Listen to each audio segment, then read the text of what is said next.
ആനുകൂല്യങ്ങൾ ഒന്നും ലഭിക്കാതെ അടിസ്ഥാന ശമ്പളത്തിന് മാത്രം ജോലി ചെയ്യുന്ന 3500-ലധികം അധ്യാപകരുണ്ട് നമ്മുടെ സംസ്ഥാനത്ത്.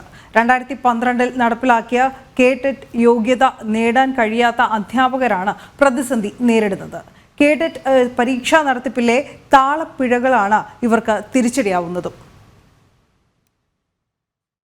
2012 മുതൽ അധ്യാപകരായി ജോലിയെടുക്കുന്നവരോടാണ് സർക്കാരിന്റെ ക്രൂരത. അർഹതപ്പെട്ട സ്ഥാനക്കയറ്റങ്ങൾ പ്രഖ്യാപിക്കാതെയും ആനുകൂല്യങ്ങൾ നൽകാതെയുമാണ് വിദ്യാഭ്യാസ വകുപ്പ് ഇവരെ അവഗണിക്കുന്നത്. 12 വർഷത്തിനു മുമ്പ് കുറഞ്ഞ വേതനത്തിന് ജോലിയിൽ കയറിയവർ ഇന്നും ശമ്പള സ്കെയിലിൽ മാറ്റമില്ലാതെ തുടരുന്നു. ആദ്യഘട്ടത്തിൽ ശമ്പള വർധനവ് ലഭിച്ചവർ കിട്ടിയ തുക തിരിച്ചടയ്ക്കണമെന്നാണ് പുതിയ നിർദ്ദേശം. അല്ലാത്ത പക്ഷം ശമ്പളം തടഞ്ഞു വയ്ക്കുമെന്നും ഭീഷണിയുണ്ട്. കേടെറ്റ് പരീക്ഷയിൽ വിജയിക്കാൻ കഴിയാതെ പോയ അധ്യാപകരോടാണ് സർക്കാരിന്റെ മനുഷ്യത്വരഹിത സമീപനം. പ്രൈമറി മുതൽ ഹൈസ്കൂൾ തലം വരെ 3500-ലധികം അധ്യാപകർ ഇന്നും കേടെറ്റ് യോഗ്യതയില്ലാത്തവരാണ്.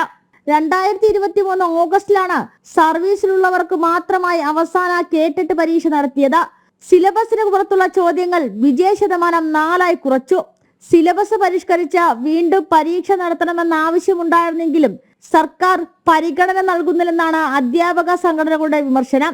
നിലവിൽ സർവീസിലുണ്ടായിരുന്നവരെ കേടെറ്റിൽ നിന്ന് ഒഴിവാക്കുകയും ചെയ്തു. ഇളവ് നീണ്ട് സർവീസിലുള്ളവർക്ക് കേടെറ്റ് പരീക്ഷ നടത്തിയത് 10 വർഷം കഴിഞ്ഞതാണെന്നാണ് മറ്റൊരു പ്രതിസന്ധി. ജനം, തിരുവനന്തപുരം.